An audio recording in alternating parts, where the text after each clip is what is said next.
मनुष्य सहित समस्त प्राणियों के लिए ऑक्सीजन बेहद जरूरी है और पेड़ पौधे ही इसका प्राकृतिक स्रोत हैं। लेकिन घटती हरियाली और बढ़ता प्रदूषण पर्यावरण को नुकसान पहुंचा रहा है, जो बेहद चिंता का विषय है। केवल हरियाली के बल पर ही पर्यावरण का संतुलन बरकरार रखा जा सकता है। बेशक आधुनिकता के इस दौर में लोग चकाचौंध के पीछे भाग रहे हैं, लेकिन समाज में कुछ ऐसे लोग भी हैं जो पर्यावरण के प्रति अपने फर्ज को समझते हुए इस दिशा में सकारात्मक कदम उठा रहे हैं। आसौदा गांव की मिशन हरियाली युवा टीम ने भी इस दिशा में सराहनीय कदम उठाया है। युवाओं की इस टीम ने ग्रामीणों के साथ ऑक्सीजन बाग विकसित करने की शुरुआत की है। आसौदा के जम्मन वाले मंदिर की करीब 3 एकड़ जमीन पर यह व्यवस्था की जा रही है। यहां रविवार को युवाओं ने गांव के लोगों और मंदिर कमेटी के सदस्यों के साथ बड़े स्तर पर पौधारोपण किया। इतना ही नहीं, पौधों के वृक्ष बनने तक संरक्षण करने का भी संकल्प लिया। साथ ही युवाओं ने गांव में आगामी समय में 36 एकड़ में हरा भरा जंगल कायम करने की भी योजना बनाई है, ताकि पर्यावरण स्वच्छ होने के साथ साथ विभिन्न जीवों को भी आसरा मिल सके। युवाओं के इस प्रयास की गांव के मौजूद लोगों ने भी खूब सराहना की है।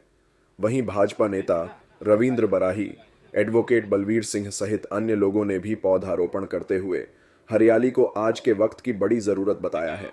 कार्यक्रम में मौजूद लोगों ने कहा कि पर्यावरण स्वच्छ है तो हम स्वस्थ हैं और यह सब हरियाली से ही संभव है, इसलिए सभी को मिलकर प्रयास करने होंगे।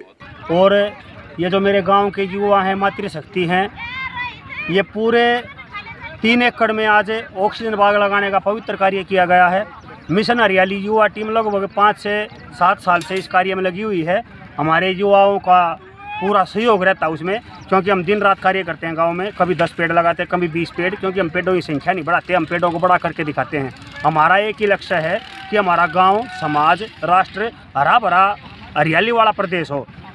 और जैसे जीव जंतु, जंगली जानवर, पशु पक्षी, इन सब के लिए पानी आदि की व्यवस्था, इन सब के लिए दाने की व्यवस्था, इन सब के लिए छांव की व्यवस्था, और मनुष्य जीवन को भी और पशु पक्षियों को भी सबको ऑक्सीजन मुख्य रूप से चाहिए है। तो वो ऑक्सीजन की व्यवस्था वो सभी तब हो पाएगी जब हम जंगल खड़े करेंगे। मैं अमित गाँव आसौदा, ये मेरी साथी गाँव आसौदा के, जिन्होंने ये ऑक्सीजन प्लांट का लगाते टाइम हमारा साथ दिया है। ये हमारे दादा जमन वाले मंदिर की 180 बीघे जमीन पड़ी थी, जो कभी गोचर भूमि के रूप में छोड़ी गई थी। अब ये बेरान होने के कारण यहाँ जंगल खड़ा था, की करी होगा, काबली की करी होगा, वो कटवा के यहाँ ऑक्सीजन प्लांट लगाया गया है। धीरे धीरे हमारा यही प्रयास है कि आने वाले 5-10 साल में ये 36 एकड़ ज़मीन इसको हम कवर कर ले। यहाँ पे बढ़िया हरे भरे पेड़, जैसे बड़ के पीपल के ऑक्सीजन प्लांट लगाने के लिए। और हमारा यही प्रयास है कि आगे और हमारा गांव, हमारे आस पड़ोस के गांव मिलकर इस प्रयास में हमारा साथ दे। और ये मैं खरल गांव से आई और मेरे साथी जो भी हैं ये इसी गांव की मातृशक्ति हैं, और मैं इनको तहे दिल से आभार प्रकट करती हूँ कि इन्होंने मुझे यहाँ पर आमंत्रित किया और इतना अच्छा कार्य करने में सहयोग देने के लिए मुझे बुलाया यहाँ पर। और मैं बहुत खुश हूँ यहाँ पर आकर। आज यहाँ पे दादा जमन वाले मंदिर में इन सभी ग्रामीण महिलाओं ने, माता शक्ति ने, सभी ने मिलकर बहुत अच्छा काम किया। लगभग 3 एकड़ में ये ऑक्सीजन बाग बनाया, जिसको आगे आने वाले समय में बहुत ज्यादा फायदा होगा। जो भी जीव जंतु आज खत्म होते जा रहे हैं, उनके मकान नहीं रहे, क्योंकि पेड़ पौधे उनके मकान होते हैं, उनको भी बहुत बेनिफिट मिलेगा। मैं तहे दिल से इनको नमन करती हूँ सभी को।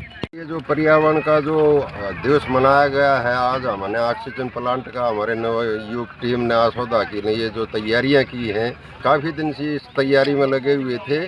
और ये सबको ये पता लग गया था कोरोना के दिनों में कि ऑक्सीजन हमारे को कितनी ज़रूरी है और कितनी महंगी ऑक्सीजन खरीदी है लोगों ने उस टाइम। तो ये ऑक्सीजन देने के लिए एक पहल है और इतने बड़े स्तर पे हमारे गांव के युवाओं ने और भाई सभी सहयोगियों ने इसके कार्य को आगे बढ़ाया, पवित्र कार्य को, ये काबिल तारीफ है।